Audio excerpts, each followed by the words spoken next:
kasih kepada saudara moderator. Bismillahirrahmanirrahim. Alhamdulillahirabbil alamin. Wassalatu wassalamu ala asyrafil anbiya wal mursalin wa ala alihi wa ashabihi ajma'in. Rabbi shrah li sadri wa yassir li amri wahlul 'uqdatan min lisani yafqahu qawli. Subhanaka la ilma lana illa ma 'allamtana innaka antal alimul hakim. La hawla wala quwwata illa billahil aliyil azim. Amma ba'd. Yang berbahagia Datuk Dr. Khairul Anwar bin Abu Qasim, Ketua Pengarah Institut Penyelidikan Keselamatan Jalan Raya Malaysia MIRAS. Yang berbahagia Profesor Datuk Dr. Ahmad Farhan bin Muhammad Asadullah, Profesor di Pusat Pengajian Kejuruteraan Awam UC Sains Malaysia. Yang berbahagia Sahibul Fadilah Profesor Dr. Basri bin Ibrahim, AJK Fatwa Negeri Perlis dan Profesor di UNIZA. Alhamdulillah pada hari ini kita bersama-sama pada bulan Ramadan, dan insya-Allah pada kita akan bertemu dengan Hari Raya Aidilfitri selepas ini, dan mungkin kita ramai akan balik kampung, dan seminar ini pada saya adalah seminar yang tepat pada masanya untuk kita bincang berkenaan dengan fiqh jalan raya, tata cara, kewajipan berkenaan dengan bagaimana umat Islam berinteraksi dengan jalan raya. Yang pada saya pada isu ini adalah isu yang agak tersisih dibincangkan di meja-meja kuliah agama. Jadi pendekatan yang diambil oleh MIRAS dan Jabatan Mufti Perlis untuk kita bina satu budaya baru tentang pendekatan Islam di jalan raya. Saya rasa tajuk yang saya akan bentangkan pada hari ini ialah tajuk yang agak santai, tajuk sebagai tajuk mukaddimah kepada tajuk yang akan dibentangkan oleh profesor nantilah yang lebih berat, kan, berkenaan dengan hukum dan implikasi-implikasi yang apabila terlibat berkenaan dengan jalan raya. Kita tahulah Islam sebagai satu agama yang amat mementingkan nyawa, kan. Islam adalah agama yang mementingkan penjagaan nyawa, penjagaan diri daripada kecederaan, penjagaan harta daripada kemusnahan. Itulah prinsip-prinsip Islam, kan? Jadi itu prinsip utama yang semua orang dah tahu. Cuma pada hari ini, pada bulan Ramadan, kita katakan bulan turunnya Al-Quran. Semalam kita menyambut nuzul Al-Quran, turunnya Al-Quran. Pada hari ini kita nak tadabbur ayat Al-Quran, satu ayat yang memang berkaitan dengan attitude yang sepatutnya umat Islam amalkan di jalan raya. Sebelum saya pergi kepada aspek kewajipan mematuhi undang-undang jalan raya. Dalam ayat Al-Quran, dalam surah Al-Furqan ayat yang ke-63, Allah berfirman, wa ibadur rahman alladzina yamshuna 'alal ardi hauna wa idza khatabahumul jahilun qalu salama.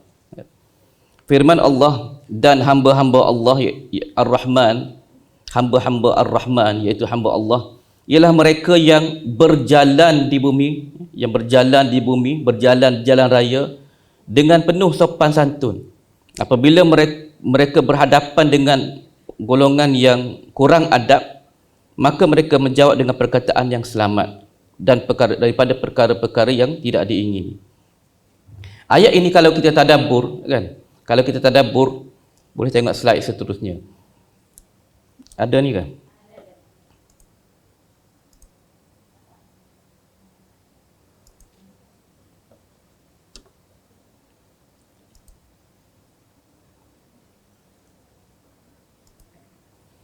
Ayat ini kalau kita tadabburkan dalam konteks bagaimana cara kita bawa kereta, bawa motosikal, kan?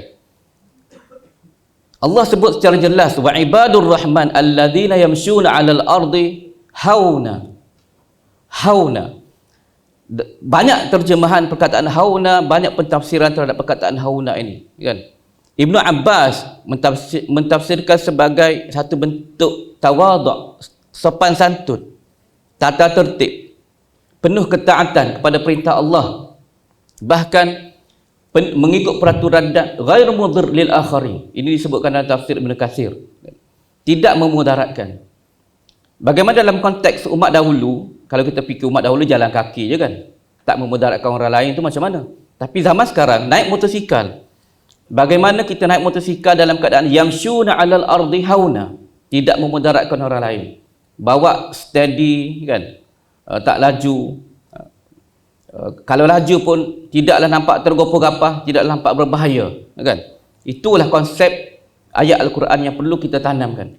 Dan ayat Al-Quran ni kalau sentiasa kita baca ayat Quran ini dan kita relatekan dengan cara pemanduan kita di jalan raya, satu masa kita akan membina mindset bahawa ayat ini memang untuk orang yang drive di jalan raya, supaya mereka drive dengan penuh attitude, mereka drive dengan penuh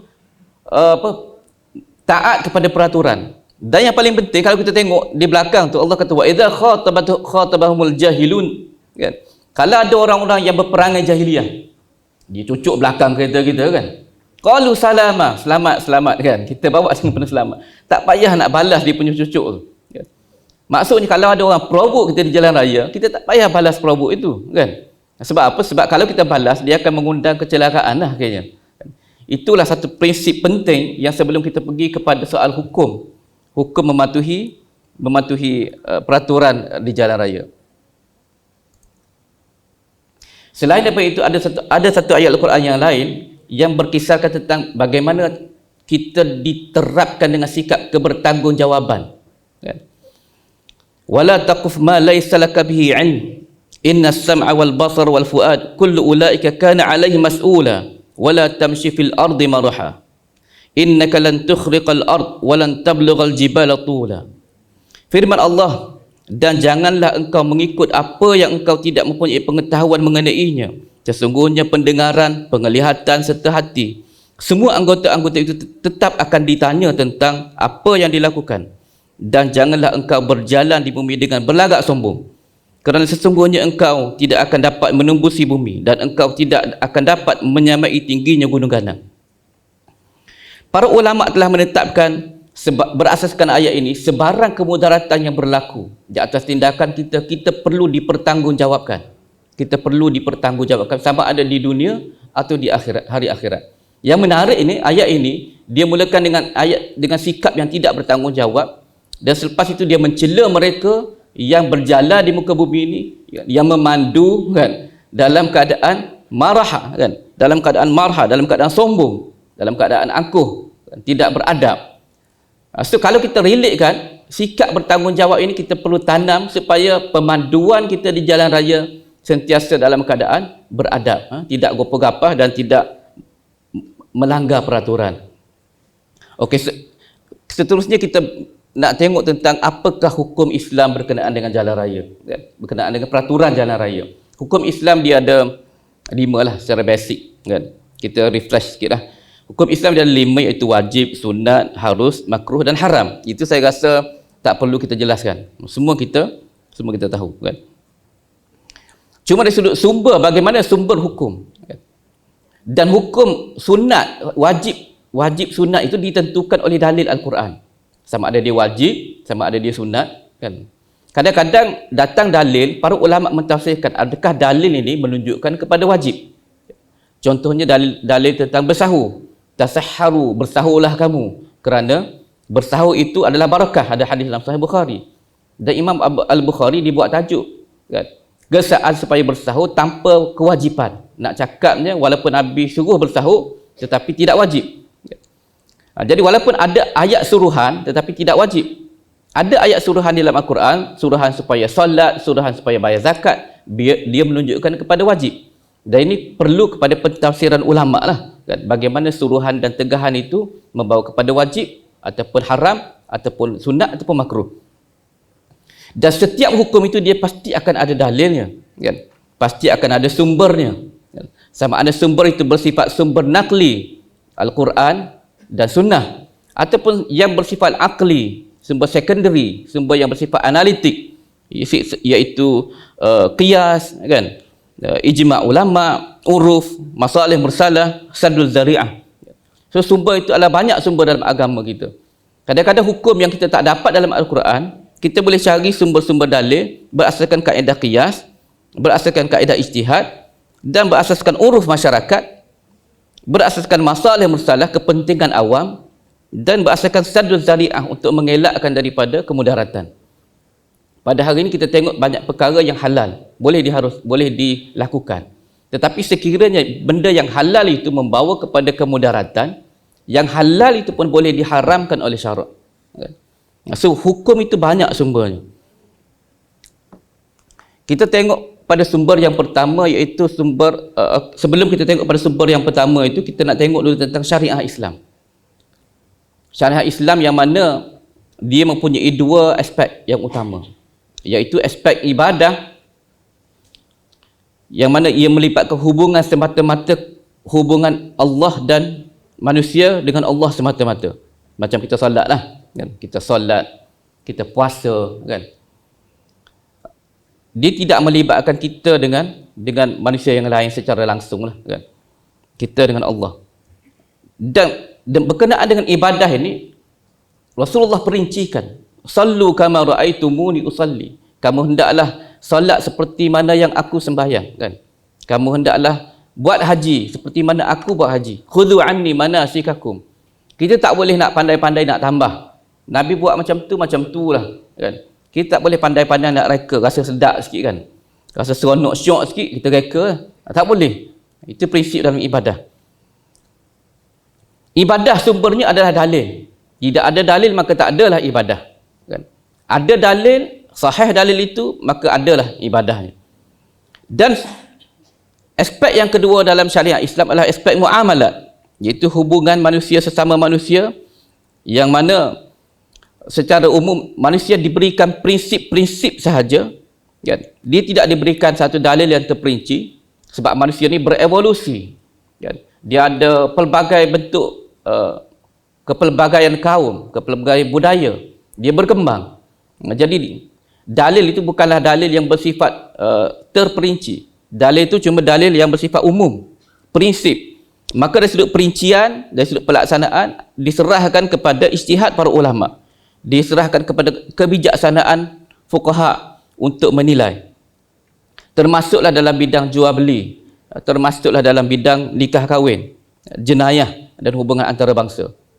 Islam dia bagi prinsip, dan bagaimana prinsip kita nak laksanakan, kita fikirlah berasaskan kepada dalil-dalil syarak juga, berasaskan kepada analisis terhadap hadis-hadis dan sumber-sumber daripada sahabat Nabi. Kita tengok bagaimana sahabat Nabi mentafsirkan hadis. Macam itulah cara kita tiru mereka mentafsirkan hadis dalam konteks kehidupan kita pada hari ini. Apabila kita baca Al-Quran, kita baca ataupun al-hadis, perlu kita faham Al-Quran dan hadis dalam konteks, bukan sekadar teks. Kadang-kadang dia ada teks, tetapi dia ada konteks, kan? Contohnya contohnya diceritakan tentang Nabi pakai serban, kan? Serban itu adalah pakaian Arab. Dia tidak disunatkan untuk kita pakai. Ada hadis yang kata sunat, tapi semua hadis itu adalah hadis yang palsu, hadis yang dhaif, kan? Maksudnya apa? Serban adalah satu pakaian Arab. Bukan Nabi saja yang pakai serban. Abu Jahal pun pakai serban, Abu Lahab pun pakai serban, kan? Dia budaya, kan? Jadi kalau kita kata nak pakai serban, nak ganti dengan topi keledar, tak sesuai lah, kan? Tak sesuai. Sebab bukannya kita kena pakai serban setiap masa. Kalau kita nak pakai serban nak tiru Nabi pun, dia bukan satu pakaian setiap masa. Nabi SAW kalau dia pergi berperang, dia pakai topi besi, kan? Kenapa kita tak pakai topi besi juga? Pergi ke jalan-jalan raya, pergi ke pasar raya ke tak, kan? Nabi pergi berperang sebab tempat itu berisiko tinggi, kan? Jadi mana-mana tempat yang berisiko tinggi, kena pakai pakaian yang sesuai dengan tempat itu. Engineer pergi kena pakai topi yang dia tu, kan? Nak pergi site. Naik motosikal, pakai topi keledar lah. Sama seperti sunnah Nabi. So pakai topi keledar sebenarnya adalah sunnah, kan? Sunnah tasyri'iyah. Itu yang kena faham. Bukan dia sekadar peraturan, tak. Dia adalah sunnah, kan? Itulah yang perlu kita tekankan dalam masyarakat. Memahami sunnah, memahami dalil Al-Quran, mengikut konteks yang sebenar. Kalau kita pakai je topi keledar, naik kereta pakai je tali pinggang keledar, kadang-kadang saya pun tak pakai juga, kan? Itu kita kena mengaku, kan? Itu beratnya nak cakap pada hari ini. Kadang-kadang saya cakap wajib dan hukum melanggarnya adalah haram, kadang-kadang terkena kepada diri sendiri juga. Katalah kita pakai topi keledar, kita niat kita ikut sunnah Nabi, dapat pahala kan. Pakai tali pinggang keledar, ikut sunnah keselamatan, dapat pahala. Pahala sunnah iaitu pahala memakai pakaian mengikut sesuai dengan keadaan kan. Orang Arab dia pakai serban, dia pakai yang besar tu, egal apa semua tu kan kat kepala dia. Egal dia tu peranannya nak untuk tarik unta juga kan. Sesuai dia naik unta. Kita hari ni kita tak adalah kenderaan sunnah kita kata naik unta kan. Walaupun kadang-kadang makan kismis, susu kambing, madu je kita kata sunnah. Tapi bab naik kenderaan tak ada pula, naik unta tu kenderaan sunnah. Itu marketing kita tak ada kat situ kan. Orang kita suka marketing makanan sunnah sebab dia nak marketing lah kan. Kalau ikut unta sebagai kenderaan sunnah tak laku nak marketing. Makanan sunnah mungkin lah musim-musim hari raya haji. Jadi sunnah itu kita kena faham ikut keadaan, ikut konteks yang sebenar kan? Jadi kalau kita faham ikut konteks dan kita boleh budayakan konteks sunnah ini kan dalam masyarakat kita supaya kita faham bagaimana Nabi SAW mementingkan keselamatan apabila berada di mana-mana pun. Orang Arab dia pakai serban yang besar tu sebab dia naik unta, dia kadang-kadang pasir tu datang, dia boleh tutup muka tu dengan pasir. Kita tak pakai macam tu sebab bukan budaya kita, kita pakai songkok kan.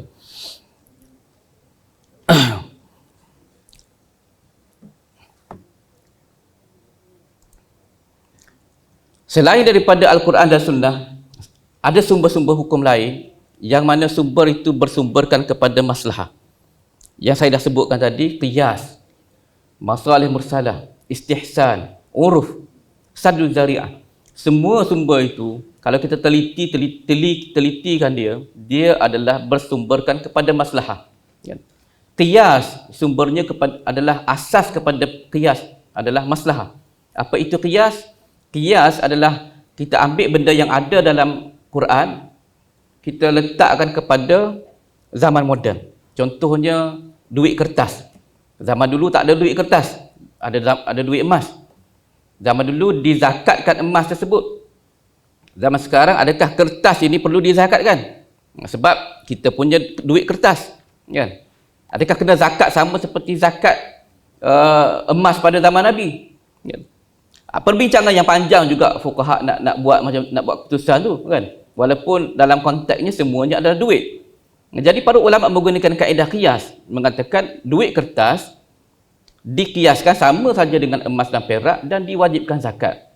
Sebab itu, walaupun duit kertas itu kita tak sandarkan kepada emas sekalipun, macam wang fiat yang kita guna pada hari inilah. Kita tak sandarkan kepada emas tetapi tetap diwajibkan zakat. Itu kita guna kaedah qiyas. Apa asasnya? Asasnya adalah maslahah masyarakat lah.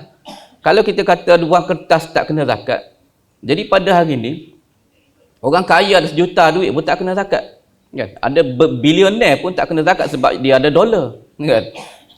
Lagi teruk lagi, dia tak ada kertas pun, dia ada nombor dekat bank kan? Nombor je dekat bank, digital money kan? Kalau kita nak tengok emas saja yang dikenakan zakat, memang tak boleh. Itu maslahah mementing dilihat sebagai asas kepada pembinaan hukum qiyas itu. Dan semua hukum Islam yang lain dalam muamalat kebanyakannya dibina di atas maslahah. Dalam syariah Islam, maslahah dianggap sebagai maqasid syariah, sebagai tujuan syariah ditetapkan. Yang mana apabila kita bincang tentang maqasid syariah, apabila kita bincang tentang maslahah, maka para ulama menyenaraikan ada 3 bentuk maslahah utama, iaitu maslahah yang bersifat daruriyat, iaitu menjaga daruriyat ini satu keperluan yang asas. Tanpa penjagaan ini maka kita tak boleh survive di muka bumi. Itu maslahah yang pertama. Maslahah yang kedua ialah hajiyat, iaitu kita nak jaga kepentingan, kita nak menjaga manusia daripada agar tidak susah hidup di muka bumi ini. Dan seterusnya tahsiniyat, iaitu kita nak indahkan kehidupan kita ini dengan adab, dengan pelbagai lagi keindahan perhiasan di dunia. Dalam konteks daruriyat, pentingnya menjaga perkara daruriyat, para ulama menyenaraikan 5 perkara. Majoriti ulama menyenaraikan 5 perkara, iaitu menjaga agama, nyawa, keturunan, akal dan harta. Imam Al-Qarafi dia tambah lagi menjaga maruah kan? Dan ulama-ulama sekarang cuba tambah banyak lagi lah, menjaga alam sekitar lah kan, macam-macam. Tapi sebenarnya 5 ni pun dah cukup. Tambah Al-Qarafi pun 6 dah cukup lah. Sebab menjaga alam sekitar pun kita nak jaga nyawa je sebenarnya. Kan? Kita nak jaga nyawa generasi akan datang. Kan? Kita boleh masukkan dalam penjagaan itu semua. Kan? So Islam ini menjaga nyawa. Kan? Ini nombor satu menjaga agama prioriti. Maknanya kalau agama kita diserang, kita mesti berjihad. Nak tak nak kita mesti berjihad. Kan? Walaupun mengorbankan nyawa. Dalam konteks hari ini tak adalah perang yang macam tu. Kan? Tapi ada perang ekonomi. Kan? Ada perang ekonomi di mana umat Islam perlu juga terlibat di dalam perang ekonomi. Dan yang keduanya menjaga nyawa. Ini memang wajib dijaga atas apa alasan sekalipun. Prioriti nombor satu. Kan? Prioriti nombor satu. Kemudian menjaga keturunan. Menjaga akal dan harta. Jadi kalau kita nak elakkan kemalangan jalan raya, kita nak elakkan, nak jaga nyawa dan kita nak jaga harta. Kan? Kalau tak rosak, kalau tak mati pun, sekurang-kurangnya cedera, kan? Jadi susahlah pergi ke hospital. Banyak perkara yang menyusahkan kita. Dan yang paling penting kocek kita pun koyak lah, kan? Kena baiki sana sini, kena claim insurans dan macam-macam, kan? Jadi nak tak nak kita mesti cari jalan untuk jaga perkara-perkara ini melalui peraturan-peraturan jalan raya lah. Dan yang keduanya ialah hajiat, iaitu kita nak menjaga, memberi kemudahan kepada masyarakat. Kan? Kita tak nak masyarakat susah. Jadi sebab itu dalam Islam banyak rukhsah diberikan. Contohnya bulan puasa. Kita kalau nak musafir, rasa mengantuk, berbukalah. Kan? Tak payah nak, yelah kalau kita, orang kata kalau puasa itu tak ada masalah. Tapi kalau ikut Imam Al-Bukhari, kita baca Sahih Al-Bukhari, dia berikan banyak hadis yang bukan menggalakkan, seolah-olah dia nak nyatakan supaya kalau dalam keadaan musafir lebih baik berbuka berbanding dengan kita puasa juga, selaras dengan mazhab Ahmad lah, mazhab Hambali. Nabi pernah sebut apa, laisa minal bir an yasuma fi safar atau kama qala, kan, tak bagus berpuasa pada musafir. Sebab kadang-kadang kita mengantuk, kan. Jadi kalau kita mengantuk, minum kopi lah, menyegarkan kepala. Tak ada masalah sebab itu musafir. Bahkan dalam Sahih Bukhari, Nabi sendiri pun banyak keadaan tak puasa juga. Ada hadis Imam Bukhari sebut, Nabi kadang-kadang dia musafir, dia tak puasa. Kadang-kadang dia berpuasa. Dan Imam Bukhari bawa lagi hadis, sahabat Nabi ada yang berpuasa, ada yang tak puasa. Dan yang tak puasa tak kata apa-apa pada yang puasa. Tak ada yang kata, nak tunjuk alim lah dia puasa pasal musafir, kan. Orang yang puasa pula tak ada yang kata apa-apa pada yang tak puasa. Lembek sangat, kan. Nak balik kampung musafir sikit, buka. Tak ada. Ada yang puasa, ada yang tak puasa. Bahkan Nabi, apabila Nabi tak puasa, Nabi minta sahabat dia kacau air tu, dan dia angkat tangan macam tu. Supaya liyarauhun nas, untuk masyarakat tengok yang Nabi pun tak puasa dalam keadaan musafir. Ada kemudahan dalam agama diberikan. Kadang-kadang kita jiwa kita ni rasa tak selesa tak puasa, kan. Sedangkan Nabi menunjukkan contoh tauladan. Kadang-kadang sampai kita mengantuk, kita lawan juga, kita nak juga berkeras, tak nak. Yalah, ada orang tu dia tak nak ganti je sebenarnya, kan. Dia malas nak ganti. Bukan sebab apa-apa pun. Tapi kalau kita fikir, Nabi sendiri pun kadang-kadang tak puasa. Jadi musafir, kalau penat drive sangat, bukalah, kan. Buat kopi panas, minum, kan. Ataupun siap-siap awal-awal lagi. Dia satu rukhsah yang diberikan oleh agama. Ibn Hazm kata wajib berbuka puasa kalau musafir. Kalau mazhab Ahmad dia sunat lah ambil rukhsah itu. Mazhab lain dia kata lebih kurang puasa tu lebih afdal lah. Tak ada masalah pun, kan. Kalau kita rasa tak penat naik flight, macam saya lepas ni nak balik Kuala Lumpur dengan Pulau Basri pun nak balik Tuan Terengganu, kan. Boleh je tak puasa kalau kita ikut musafir, kan. Tapi kita pun tak penat apa naik kapal terbang, kan. So kita berpuasa lah. Dan kemudian tahsin niat. Agama mengajar kita tahsin niat. Agama mengajar kita tahsin niat, iaitu perkara-perkara yang perlu kita cantikkan. Bawa kereta, kan. Kalau rasa tersilap sikit, angkat tangan, kan. Supaya orang tak marah lah. Kadang-kadang kita tersilap je, tertekan horn. Bukan nak tekan pun. Jadi kadang-kadang benda tu boleh menyakitkan hati. So itu benda tahsin niat yang agama ajar. Jadi dalam agama, setiap kepentingan dia ada hierarki. Dia ada hierarki. Menjaga nyawa didahulukan berbanding dengan menjaga harta. Menjaga hak awam lebih didahulukan berbanding dengan hak individu. menjaga yang wajib lebih penting daripada mengamalkan hal sunat. Kan? Nah, ini contohnya kalau musafir, kalau kita penat dan mengantuk, dibenarkan untuk berbuka. Itu kemudahan yang diberikan oleh agama. Kan? Kita set dalam kepala macam tu, senanglah supaya kita tak menekan jiwa kita sampai tertekan, aku tak nak berbuka kan, walaupun mengantuk sangat, penat sangat. Bagaimana pula tentang hukum mengikut undang-undang jalan raya mengikut syarat? Jadi undang-undang jalan raya ditentukan oleh kerajaan atas dasar maslahah dan siasah syariah. Masalih mursalah, siasah syariah. Apa yang dikatakan masalih mursalah? Masalih mursalah ialah satu bentuk kepentingan awam, kepentingan masyarakat yang mana kita tak pasti lagi syariah iktiraf atau tak. Kan? Dia memberi kelebihan kepada kita, tetapi tak pasti lagi syariah iktiraf atau tak. Dia perlu kepada kajian. Dia perlu kepada kajian. Jadi kita dah buat kajian tadi. Kan? Peraturan ini dibuat kajian berasaskan data-data yang diberikan seperti mana yang diberitakan oleh Datuk Prof tadi. Kan? Berasaskan data-data yang diberikan, ada peraturan-peraturan yang kita tetapkan. Bukan peraturan yang saja-saja syok sendiri ahli parlimen nak buat, tak. Kan? Jadi berasaskan data-data ini kita buat peraturan, dan peraturan itu ada asasnya, maka itulah kita kata sebagai maslahah. Maslahah kita dapat lihat dengan adanya peraturan ini, walaupun kita kata kadang-kadang lampu jalan raya, traffic light itu, ada jalan yang tak perlukan lampu. Kan? Masa dia tak ada lampu, kita langgar je, tak ada masalah. Tapi bila dah ada lampu, kita kena follow lampu. Kan? Sebab apa? Sebab orang tengoklah tu jalan tu sibuk ke tak sibuk nak buat lampu. Kan? Kalau buat lampu, macam mana pula implikasinya? Kan?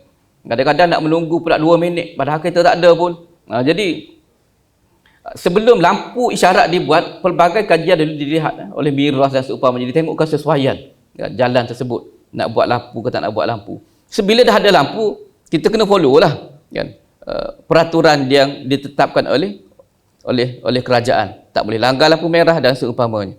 So dasar itu ditetapkan oleh, ada masalah kan. Masalah manusia mengambil kira semua jenis kepentingan hidup manusia kan, iaitu menjaga nyawa dan harta. Dan dalam konteks peraturan ini, kita akan melihat kepada masalah awam lebih berbanding dengan masalah individu. Sebab sebenarnya kalau kita fikirkan, peraturan jalan raya ni tak perlu pun. Tak perlu kalau semua orang dia ada adab kan. Oh, kalau dia datang dulu, pergi dululah, aku datang kemudian kan. Kalau semua orang bersikap macam ni, dia tak perlu peraturan pun kan. Peraturan ini penting sebab tak semua orang macam tu kan. Dia ada yang kaki lipat kan, lipat bumi, kaki apa, macam-macam lah. Potong kiri kanan kan, potong Q kan. Potong Q ni satu kan. Potong Q ni hukumnya apa? Potong Q, potong Q kita ambil hak orang lain kan. Macam mana kita nak minta halal di hari akhirat nanti kan. Sebab kita dah potong Q banyak, kita kata aku lorak nak balik kan, dia pun lorak juga kan.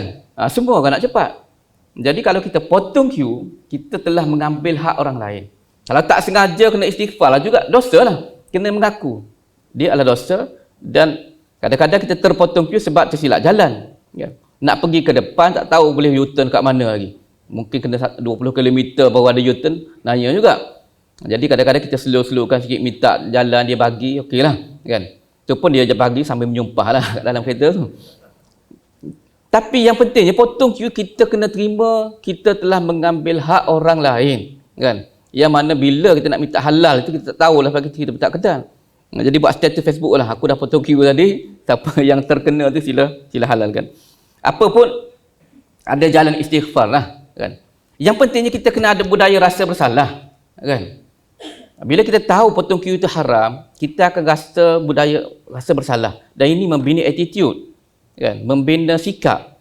Kalau kita ada orang ni bila dia terbiasa dengan potong Q, dia tak rasa bersalah dah. Dia rasa syok kan. Oh, bodoh lah orang ni beratur, tengok aku ni ke depan kan. Dia menyumpah pula dekat orang yang beratur panjang. Dia kata tak cerdik beratur, tengok aku cerdik, potong depan. Dia tak sedar dia telah mengambil 10 buah hak kan, 10 hak 10 orang dah kereta yang dia potong. Kalau setiap orang menyumpah dekat dia tu kan, doakan kecelakaan ya kan, sebab orang tu telah dizalimi. Itulah Islam sebenarnya kan. Kita tak sedar kita ambil hak orang lain. Dan hukum ini ditentukan kerana nak melihat kepada, walaupun kadang-kadang kalau kita lihat secara individu mungkin kita rasa kita tak perlu peraturan, tetapi kita melihat kepada masyarakat, kepentingan awam, kita perlu ada peraturan.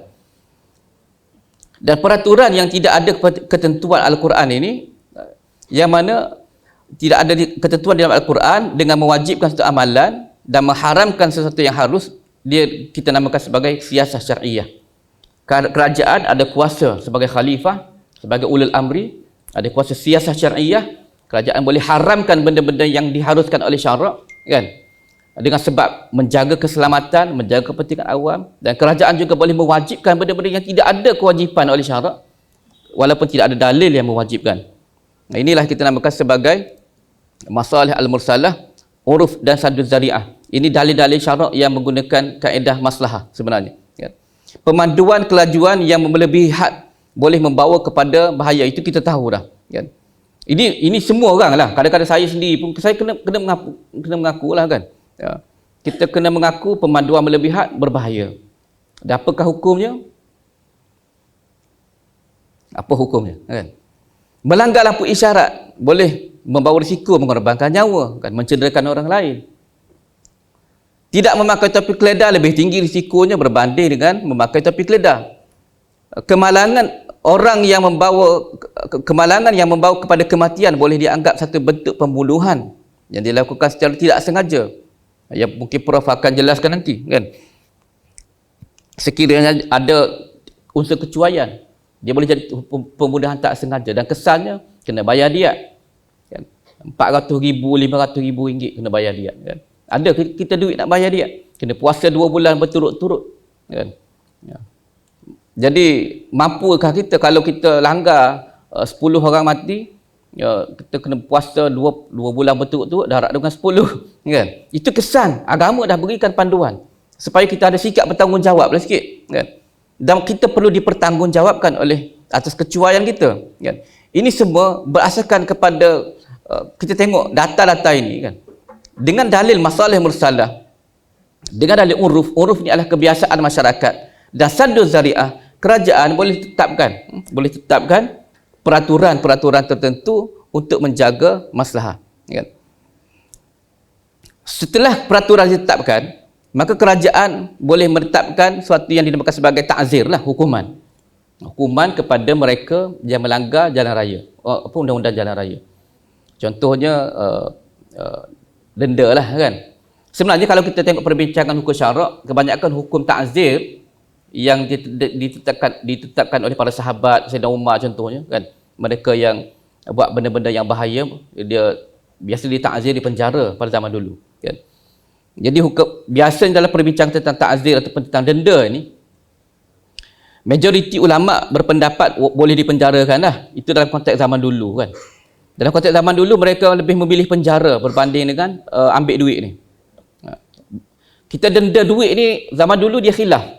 Ulama dulu khilaf sama ada boleh tak kita denda bayar duit.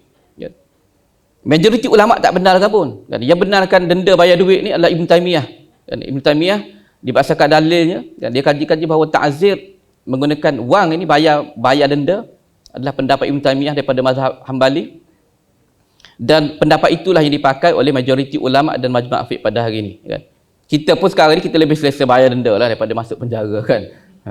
Sangguplah 1,000 pakai bayar 1,000 kan, daripada masuk penjara sehari pun tak nak kan. Separuh hari pun tak nak kan. Cuma kadang-kadang zaman sekarang ni kita lebih melihat pada denda dari sudut buat charity, buat kerja-kerja kebajikan pun boleh lah untuk ganti kepada penjara.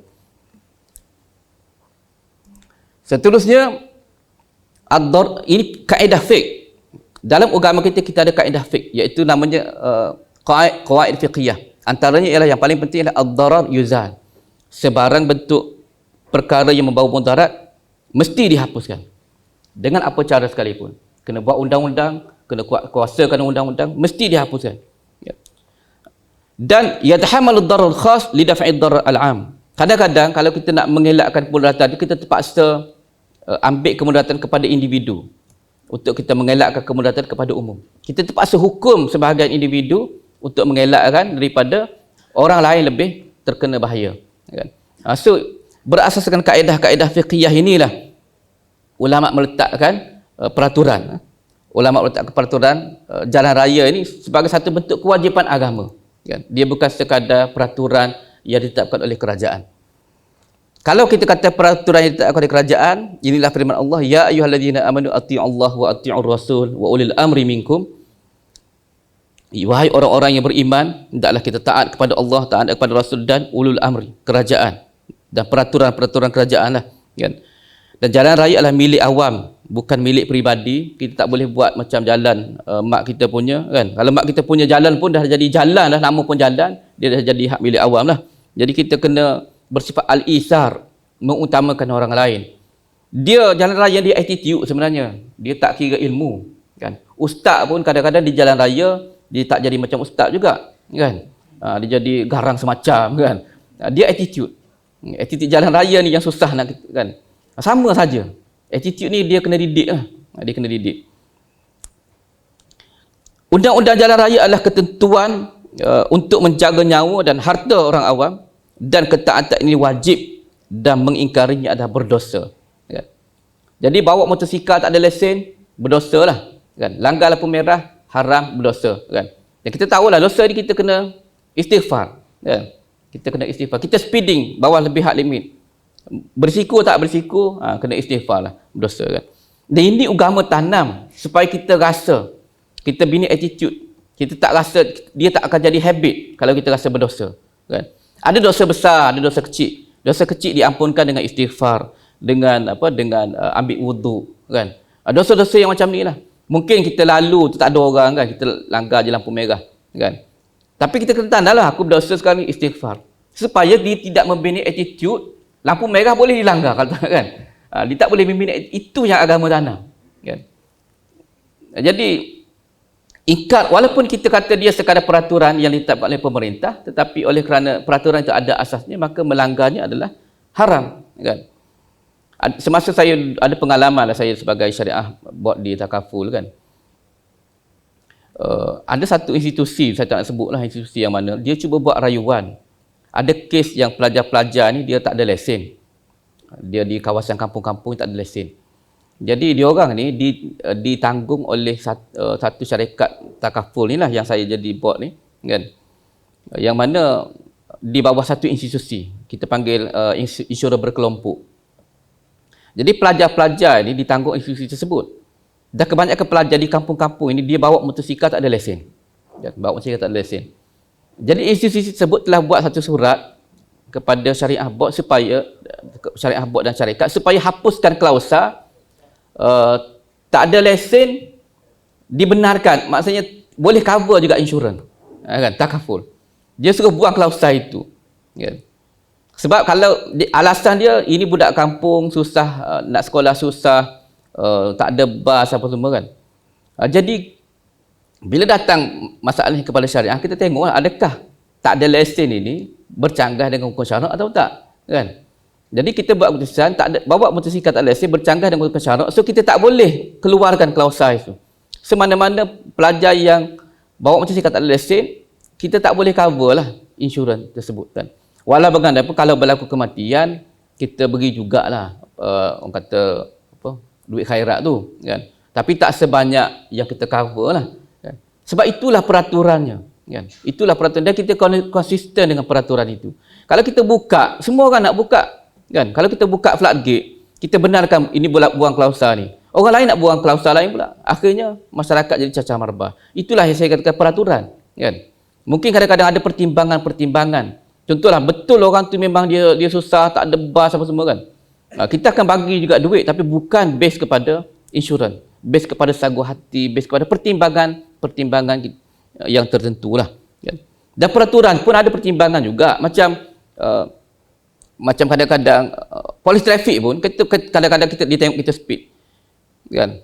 Dia tanya kita kenapa speeding, dia tak saman terus, kan? Kadang-kadang dia tengok bahasa pertimbangan dia pun berikan, tak payah saman lah, kan? Ada keperluan pertimbangannya. Dan yang terakhir lah, saya nak habiskan terakhir, sebelum kita dengar ayat Prof pembentangan yang panjang nanti kan. Keputusan Majma' Fiqh Islam pada tahun 1994, saya nak bahawa mematuhi undang-undang jalan raya yang mana tidak bercanggah dengan Al-Quran dan Sunnah adalah wajib secara syarak, wajibun syara'an. Maksudnya dia tak wajib dari sudut agama. Kita tak boleh ingkari dia. Berasaskan dalil masalih mursalah, kepentingan awam yang saya telah sebutkan tadi. Dan kemalangan akibat kecuaian, pihak yang terlibat mestilah dipertanggungjawabkan dengan ta'zir. Boleh dipertanggungjawabkan dengan ta'zir. Boleh dipenjarakan juga kan. Selain daripada hukuman diat, bayar diat dan seumpamanya itu, boleh dihukum dengan hukuman-hukuman ta'zir. Kan? Hukuman-hukuman yang lainlah yang difikirkan penting oleh pemerintah. Kan? So dia wajib dari sudut syarak.